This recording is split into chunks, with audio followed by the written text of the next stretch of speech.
यहां पर हम लोग बात कर रहे हैं ना, लिटरेसी की बात कर रहे हैं हम और यहां पर दानिश कुरैशी साहब कह रहे हैं कि भाई सरकार बनाए ना, कोई राय विचार कोई कानून तो लेकर के आए। अब जरा सुनिए एक शख्स क्या कह रहे हैं इस पर, बढ़ती जनसंख्या पर और जनसंख्या नियंत्रण कानून लाने पर क्या कह रहे हैं। सरकार को जन नियंत्रण संख्या का कानून बनाना चाहिए था, और खाली एक मुसलमानों को ही टारगेट करके ये क्या बात कही जाती है, क्या नाम है कि उनकी जनसंख्या बढ़ रही है। सभी की जनसंख्या बढ़ रही है, कहाँ नहीं बढ़ रही जनसंख्या बताइए। किसके बच्चे नहीं है ज्यादा? अगर किसी के एक बार में जुड़वा 4 बच्चे या 6 बच्चे हो जाएं तो उसे कैसे रोकेंगे हम? उसे कैसे रोक पाएंगे? ये तो कुदरत का कानून है, और कुदरत जो है अपने कानून के तहत इस बच्चे को करती है। अगर सरकार इस पर जन नियंत्रण कानून बनाए और बनाने का काम करे तो उस पर आदमी फिर सोचेगा बाद में क्या करना। अब इस पर अब कानून आए तो इस पर सोचेगा कि आगे क्या करना है, तो कुदरत की देन है। विक्रमादित्य जी मुस्कुरा रहे हैं आप। मैं मुस्कुरा इसलिए रहा हूं कि यहाँ डिबेट में इतने बुद्धिजीवी बैठे हैं और क्या क्या हास्यप्रद बातें करते हैं। मुझे एक बात समझिए, सारा खेल डेमोग्राफिकल चेंजेस का है। मैंने अभी यूएई का डाटा देखा कि यूएई में परसेंटेज ऑफ पॉपुलेशन इंक्रीज, मुस्लिम देश है, प्योरली मुस्लिम देश है, वहां परसेंटेज ऑफ इंक्रीज है 0.79%। वहीं अगर जापान में मुस्लिम आबादी आप देखो तो वो आती है 10 साल के अंदर एक 215% इंक्रीज, 215% इंक्रीज। अगर किसी को दिक्कत है तो जाके उसको जाके अच्छे से चेक कर सकता है। यहां बड़ी विचित्र स्थिति है कि यह सारा का सारा एम जो है खुदा के ऊपर नहीं चल रहा है, खेल खुदा के ऊपर खेला जा रहा है, ऊपर वाले की देन के खेला जा रहा है। सारा एम जो है डेमोग्राफिकल चेंजेस, ऑर्गेनाइज्ड वे में मदरसों की तरफ से, मुस्लिम ऑर्गेनाइजेशन की तरफ से यह खेल खेला जा रहा है कि इस देश में जनसंख्या बढ़ाकर डेमोग्राफिकल चेंजेस किए जाए और इस देश में राजनीतिक तौर पर अपना वर्चस्व इस्लामिक देश बनाने के लिए सारा खेल यह है। कोई मानने, ये जो बात कर रहे हैं पढ़ने लिखने के लिए, इस देश ने अगर देखा है कि मोदी सरकार ने पिछले 15 सालों में करीब करीब 30,000 करोड़ मदरसों के लिए, एजुकेशन के लिए खर्च किया। कहां गया सारा पैसा? ये कहां जा, मदरसों पढ़ने की कोशिश? ये डेमोग्राफिक चेंजेस कह रही है कि आपने कहा ना कि डेमोग्राफिक चेंजेस, इस डेमोग्राफिक चेंजेस से क्या हो जाएगा? मतलब बढ़ती आबादी क्यों, मतलब आप क्या कहना चाह रहे हैं? आज आबादी इसलिए बढ़ाई जा रही है कि डेमोग्राफी बदल जाए। ये होगा जो कश्मीर में वोटिंग राइट, कि केवल डेमोक्रेसी से ये होगा जो मलबार में हुआ। आबादी बढ़ी, किसने बढ़ाई आबादी? 142 करोड़ किसके बच्चे बढ़े? सिंगल लाइन एजेंडा है। अरे आप बढ़ा रहे हैं। अरे 142 करोड़ लोग हो गए, तो हम तो 14% किसने बढ़ाई? 19 करोड़ से 14%। आप मूर्ख बना रहे हैं। यहाँ पर एक्चुअल डाटा यदि उपस्थित किया जाए तो इनकी आबादी 20% से ऊपर हो चुकी है, 20% से ऊपर हो चुकी है जनसंख्या।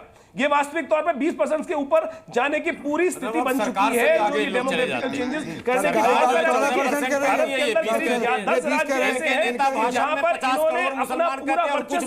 हैं, इनके साथ मिलकर वो भी 50 करोड़ मुस्लिम आबादी। भाई 14% सरकार बता रही है,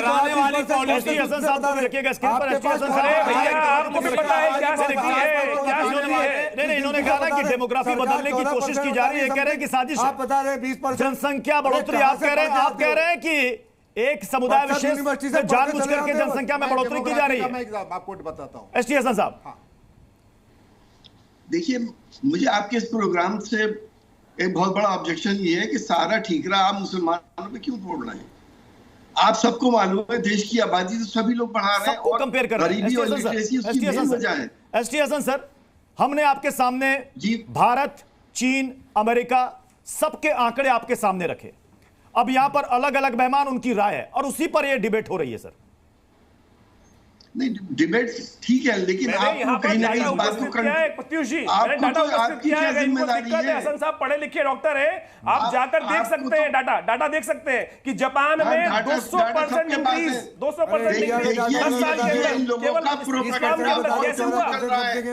50 साल से आरएसएस ये कह रही है कि इस देश में मुसलमान बहुसंख्यक हो जाएंगे और 50 साल में तो हुए नहीं। इनका ये प्रोपेगेंडा बराबर चल रहा है। पूरी आबादी, सारा देश जो इलिटरेट और गरीब लोग हैं वो आबादी बढ़ा रहे हैं, ना कि सिर्फ मुसलमान बढ़ा रहे हैं। मैंने आपसे कहा कि लेकिन आप सारा ठीकरा मुसलमान पे फोड़े जाएंगे, ये कौन सा तरीका है? और मैं समझता हूँ आपकी जिम्मेदारी है कि आप इसे कमूलत मत बनाइए। राजनायर जी, एसटी हसन साहब का कहना है, इनकी बड़ी आपत्ति है कि भाई आप जब जनसंख्या नियंत्रण की बात करते तो सारा ठीकरा आप मुसलमानों पर क्यों फोड़ना चाहते हैं? देखिए, हसन साहब को हमारा कंसर्न मालूम होना चाहिए। देश का विभाजन जो हुआ धर्म के आधार पर हुआ, पाकिस्तान बना, मुस्लिम बहुल हुआ और वहां चले गए। धर्मांतरण ने राष्ट्रांतरण का रूप लिया।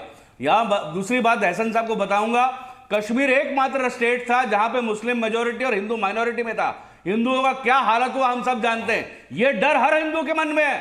ये डेमोग्राफी चेंज ने हमेशा हिंदुओं का जीना हराम कर दिया।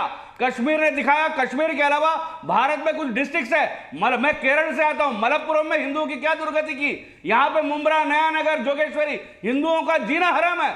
इसका मेन कंसर्न हिंदुओं के लिए यह है, लेकिन इसको कब तक हम नजरअंदाज करते रहेंगे। डेमोग्राफी चेंज ने हिंदुओं का जीना हराम किया, हिंदुओं की जानें ली, हिंदुओं की बहन बेटों की अस्मत लूटी गई। यह सबसे बड़ा कंसर्न है। आप बहुत बड़ा इल्जाम एक हमारी सरकार कश्मीर के बारे में कौन बात कर रहे हैं? झूठ की कलंदरी। आपका मतलब ये कानून व्यवस्था इस देश में है ही नहीं। नहीं, बिल्कुल कानून देश की संविधान की ऐसी तैसी कानून व्यवस्था है। कश्मीर में आपकी जब एक जमात की मेजोरिटी होती है तो हालत क्या होते हैं इस दुनिया ने देखा है। कश्मीर में क्या हुआ है और आज तक विस्थापित लोग वहां पर भी तो जाके रहने की हिम्मत नहीं कर पा रहे। वहां तो मुसलमान नहीं है। मणिपुर भी तो सर देखा जा रहा, वहां तो मुसलमान नहीं है। नागालैंड, सिक्किम, मिजोरम, अरुणाचल, उसका भी नाम कभी कभी लिया कीजिए, त्रिपुरा, ये नागा हो कौन है, असम गण परिषद कौन है, ये सारे जो संगठन है, उल्फा और ये कौन है, इसमें भी मुस्लिम है क्या? कश्मीरी हिंदू वापस कश्मीर आप अपनी पॉलिसी रिव्यू करेंगे नहीं, सारा ठिकाना एक पर फोड़ेंगे। अरे दुबई के अंदर एक सवा करोड़ हिंदू रह रहे हैं, वहाँ कोई किसी के साथ घटना घटी जा रही है। दुबई में 110 करोड़ लोग रह रहे हैं, 1 करोड़ 10 लाख लोग रह रहे हैं दुबई में। ऐसी देश के संविधान की रक्षा बना रहे हो आप, देश को बदनाम कर रहे हैं पूरी दुनिया में, देश के संविधान को बदनाम कर रहे हो कि महाराष्ट्र में ऐसा हो रहा है। अरे मिलावट की जा रही दूध में, दूध अभी कह रहे थे हमारे पास है जी कि जितना बाबा रामदेव दूध बेच रहे उतना तो हिंदुस्तान में पैदा ही नहीं होता। एक आदमी पैदा होता है आपके मुंह से दही आप नहीं बता रहे, दवाई में मिलावट हो रही है, आतंकवादी और भारत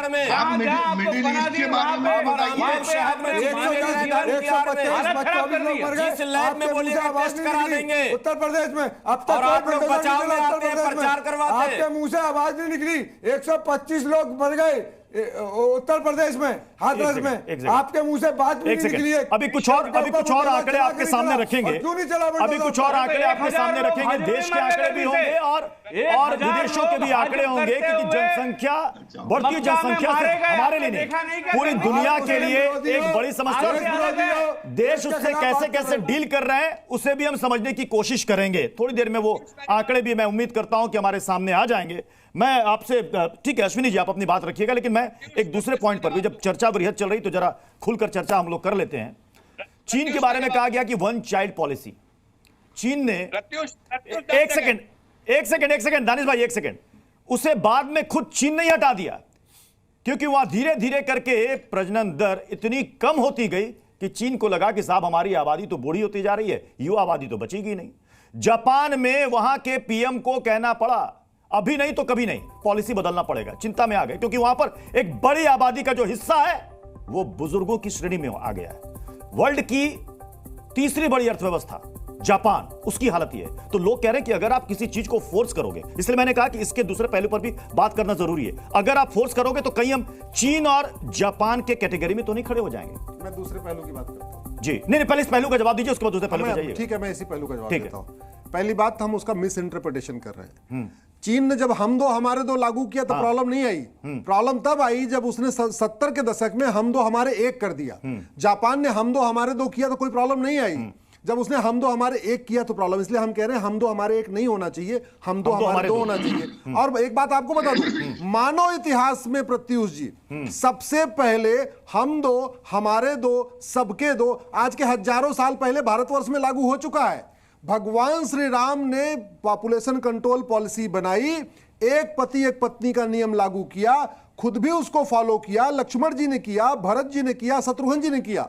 हम दो हमारे दो को बनाई पॉलिसी। भगवान श्री राम के 2 बच्चे, लक्ष्मण जी के 2 बच्चे, भरत जी के 2 बच्चे, शत्रुघ्न जी के 2 बच्चे, क्योंकि वो मर्यादा पुरुषोत्तम थे। साथ कैसे एक भाई बार हो प्लीज, गए? अरे यार भाई ऐसे जाहिली मैं फिर लीजिए, मोदी जी के भाई बहन कितने हैं? मैंने कहा ना जाहिली तो वाली धर्म बात नहीं मत मानते करिए। हम। सुनिए, योगी जी मोदी जी हिंदू नहीं है। मैं भगवान राम की बात करता हूँ। योगी जी हिंदू है या नहीं? आपके लिए योगी योगी जी भगवान राम हिंदू है या नहीं? योगी जी हिंदू है या नहीं, इतना बता दीजिए। आपके लिए योगी इसका मतलब भगवान राम को योगी जी नहीं मानते। आप या योगी जी के बड़ी इज्जत पिताजी नहीं करता हूँ, मानते होंगे। आपकी बड़ी इज्जत अवेलेबल करता है, हूँ। सर लेकिन तर्क बिल्कुल आपका नहीं चल रहा। मेरी बात खत्म हो जाए उसके बाद। तर्क चल नहीं रहा आपका। आनंद से लेके आज तक जिसके किसी दिमाग ने में नहीं हिंदू धर्म कई को परिवार मानते है, हैं। गुलाम सरवर जी, आज तक गुलाम सरवर जी, आदर्श है हमारा। गुलाम सरवर जी, कई परिवार है, कई परिवार है। लालू यादव जी का परिवार देख लीजिए, कई लोग हैं, कई भाई बहन है उनके।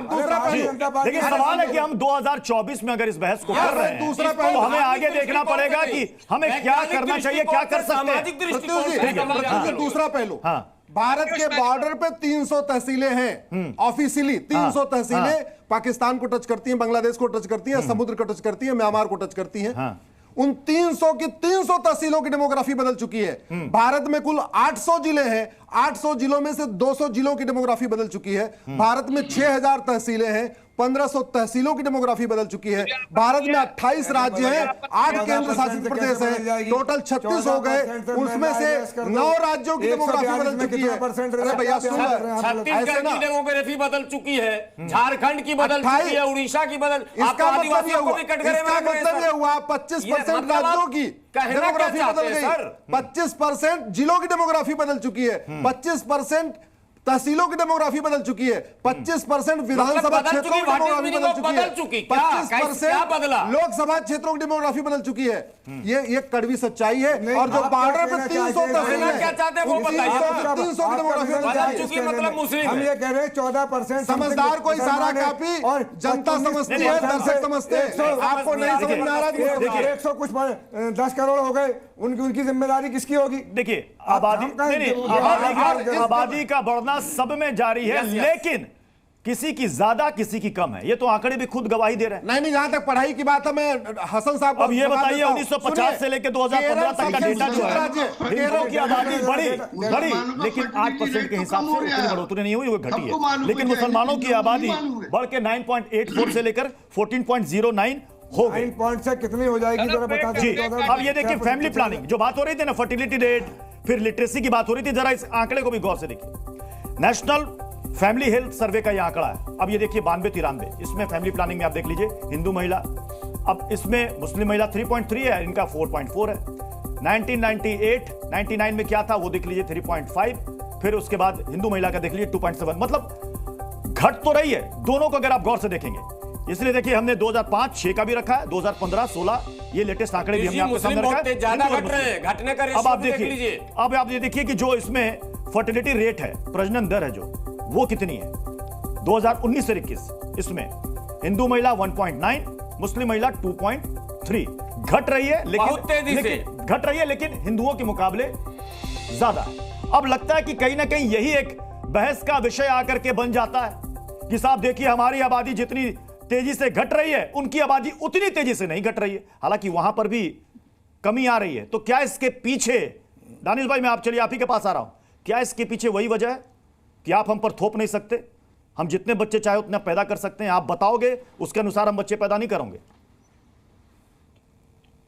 देखिए सबसे पहले तो मैं आपको एक बात बताऊं प्रत्युष जी, ये जो है ये द हिंदू का एक आर्टिकल है जिसमें मोहन भागवत ये कह रहे हैं कि ज्यादा से ज्यादा बच्चे पैदा करिए। तो मुझे लगता है कि ये हिडन एजेंडा तो इन्हीं का है। ठीक है, अभी अश्विनी जी भगवान राम को लेकर बता रहे थे कि किस तरह से उन्होंने प्लानिंग किया। मुझे लगता है कि मोहन भागवत जी का ये स्टेटमेंट जो है, अगर ये भगवान राम की बात करते हैं तो उसको कॉन्ट्राडिक्ट करता है। दूसरे नंबर की बात मैं आपको बताऊं, उन्होंने एक बात और बात कही कि लोकसभा की डेमोग्राफी बन रही है। तो देखिए याद रखिए, सारा ही कॉन्स्पिरेसी जो है ये तमाम लोगों की वो ये है कि देश के अंदर में जो भी माइनॉरिटीज हैं या अलग अलग सेक्शंस हैं, उन लोगों का रिप्रेजेंटेशन नहीं बढ़ना चाहिए। सारी कॉन्स्पिरेसी है। तो आप किस मत के साथ है? आप किस राय के साथ है दानिश भाई? आप किस राय के साथ है?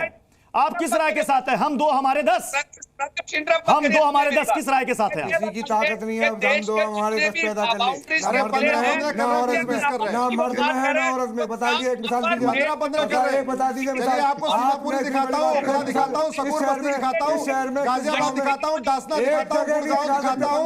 आपको मैं चलो दिल्ली एनसीआर में दिखाता हूँ। और बाकी छोड़ो, सबसे शिक्षित राज्य केरल है, केरल में 15 बच्चे दिखाता हूँ आपको। चलो केरल सबसे शिक्षित है, वहाँ 15 बच्चे आपको दिखाता हूँ। दोनों जगह दिखा सकते हैं आप। पहले हुआ करते थे 50-60 साल पहले, जब बच्चे ज्यादा होते थे। जब नहीं पैदा हो रहा तो कानून का विरोध क्यों कर रहे हो? यही तो मैं पूछ रहा हूँ। को नकली खिला रहे हैं। अरे भैया अगर सारे हम तो हमारे दो कर रहे हैं, नकली दूध पिला रहे, आपका नकली खाना खिला रहे, नकली दालें खिला रहे, आपका दोहरा चरित्र कहां से आ रहा है? जब सब हम तो हमारे दो कर रहे हैं, फिर कानून का स्वागत करो। आप खुल के बोलो कि ये हम दो हमारे दो लाओ, जो न माने उसको नागरिकता खत्म करो, उसका वोटिंग राइट खत्म करो, उसका बिजली पानी का खत्म करो। आप बोलो यहाँ पे टीवी के सामने। 250 करोड़ दुनिया में मुसलमान है, कोई परेशान नहीं है, सब जिंदगी बढ़िया गुजार रहे हैं। एसटी हसन साहब, कई ऐसे स्टेट है, कई ऐसे, समय की कमी है लेकिन कुछ इंफॉर्मेशन, कई ऐसे स्टेट है जहां पर लोकल बॉडीज के चुनाव लड़ने के लिए एक बनाया गया पैरामीटर जिसमें कहा गया कि 2 से ज्यादा बच्चे वाले चुनाव नहीं लड़ सकते। राजस्थान में सरकारी नौकरियों को लेकर के भी ये नियम है, काफी पहले से नियम है, जिस पर हाईकोर्ट के फैसले को बरकरार रखा है। सुप्रीम कोर्ट ने यह कहा है कि 2 से ज्यादा बच्चे वाले सरकारी नौकरी के योग्य नहीं होंगे।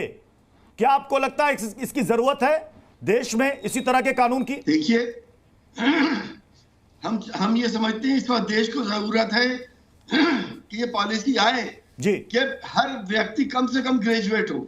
ये जिम्मेदारी सरकार की होनी चाहिए। जब हर व्यक्ति ग्रेजुएट होगा, हर फीमेल ग्रेजुएट होगी, तो आबादी अपने आप नियंत्रण में आ जाएगी। क्यों बिला वजह की बहस में आपका पूरा फोकस लिटरेसी पर है, कमरलाइज कर रहे हैं, हिंदू मुसलमान कर रहे हैं। केरल में आपको 15 बच्चे परिवार दिखाता हूँ।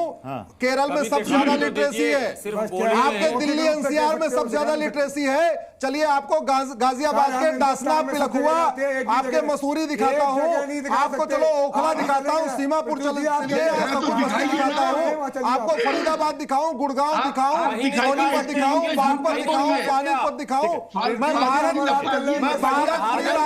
आचार्य विक्रमादित्य, 10 सेकंड देश की राजधानी में 1000 परिवार दिखाऊंगा जिनके 10 से 20 बच्चे।